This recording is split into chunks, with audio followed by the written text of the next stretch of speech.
Jai Hind everyone, this is Anju here. So let us begin with the composition number 19, and the topic of this composition is visualize. So let's begin. It is so important to visualize your goals and dreams. If you dream of being a writer, for instance, you have got to see yourself having written and published a book. Stephen R. Covey, in his best-selling book, The 7 Habits of Highly Effective People, puts it beautifully. One of the main things is Dr. Charles Garfield's research showed that almost all of the world-class athletes and other peak performers are visualizers. They see it, they feel it, they experience it before they actually do it. They begin with the end in mind. तो चलिए अब इसी को दोबारा हिंदी में सुनते हैं, जो इस प्रकार है और इसका शीर्षक है कल्पना। आज का रचना का शीर्षक है कल्पना। तो चलिए कल्पना क्या है, कैसे करते हैं, समझते हैं। अपने लक्ष्यों और सपनों की कल्पना करना महत्वपूर्ण है। उदाहरण के लिए यदि आप एक लेखक होने का सपना देखते हैं तो आपको खुद को एक किताब लिखकर और प्रकाशित करते देखना होगा। तो क्या बोल रहे हैं राजेंद्र पिल्लाई, हमें क्या समझा रहे हैं कि अपने लक्ष्यों और कल्पनाओं को अपना कल्पना करना और लक्ष्य बनाना, सपनों को देखना महत्वपूर्ण बात है कि आप जाके जीवन में क्या करने वाले हो। आजकल स्कूल में भी बच्चों को उनसे पूछा जाता है कि वो आगे बन के क्या करने वाले हैं, तो उसी प्रकार का उनका ड्रेस बना के उनको वो छोटे छोटे बच्चों को दिखाया जाता है कि ऐसा होगा बोल के। तो वो हम लोगों ने देखा है। तो चलिए वो बोल रहे हैं कि यदि उदाहरण भी दिया है उन्होंने, यदि आप एक लेखक बनना चाहते हैं, एक राइटर बनना चाहते हैं, तो आपको ये सपना देखना होगा खुली आँखों से।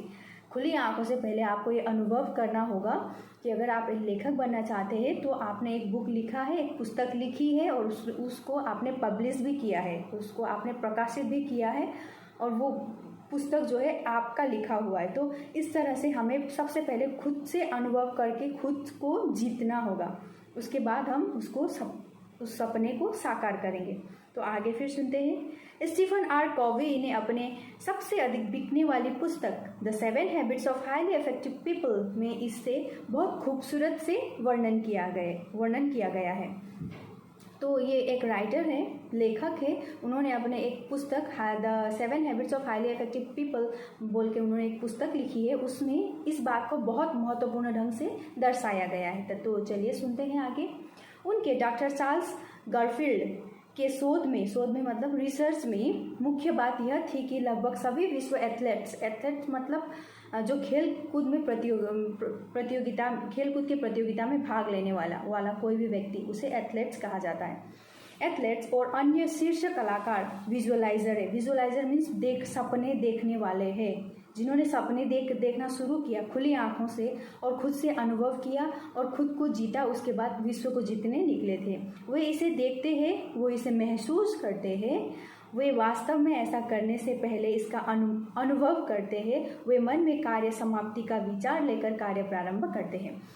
दोस्तों ये बोल रहे हैं कि सबसे पहले हमें सपने देखना होगा कि हम क्या करने वाला है। महात्मा गांधी ने भी सबसे पहले सपना ही देखा था, उसके बाद उन्होंने भारत को स्वतंत्र आंदोलन शुरू किया था, दांडी मार्च 1930 में। उसके बाद नेहा कक्कर ने भी सबसे पहला सपना ही देखा था और छोटी शुरुआत 0 से ही उन्होंने किया था।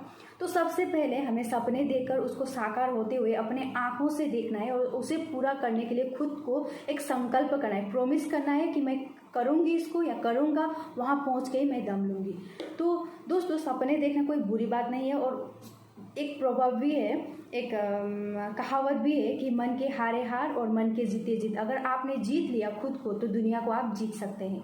और उसमें फिर इंग्लिश में एक दूसरा कहावत है कि the beginning of all great things are small. जो भी आप शुरुआत करते हैं, जो भी बड़ी बड़ी चीज़ों की बड़ी स्तर पर पहुंचने की आप शुरुआत करते हैं, उसका स्टेप जो है छोटा ही होगा। आपका एक कदम ही होगा दोस्तों।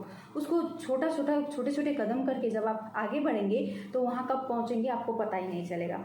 तो ये यही बोल रही है इसमें ये 19 है, आज का रचना जो है वो रचना नंबर 19 है और इसका शीर्षक है कल्पना। हमें कल्पना करना चाहिए हमें क्या बनना है और कहाँ तक जाना है, हमें उसकी कल्पना हम स्वयं करेंगे और उसको महसूस करेंगे, उसको अनुभव करेंगे। जब हम वहाँ पहुँचेंगे तो हमें कैसा महसूस होगा, उसको महसूस करके खुद को, अपने मन को, अपने आप को जीत के उसके बाद बाहर निकलेंगे और विश्व को हम जीत जाएंगे दोस्तों। तो उन्होंने यही समझाया है कि सबसे पहले हमें सपने देखना है, उसको अनुभव करना है और उसको वहाँ जब तक हम टारगेट तक, लक्ष्य तक नहीं पहुँचेंगे तब तक हमें रुकना नहीं है, धीरे धीरे ही सही लेकिन चलते रहना है और वहाँ तक पहुँचना है। तो चलिए दोस्तों, यही है आज का। आपको कैसा लगा, अपना सुझाव, अपना कमेंट मुझे कमेंट बॉक्स में ज़रूर दीजिएगा। धन्यवाद।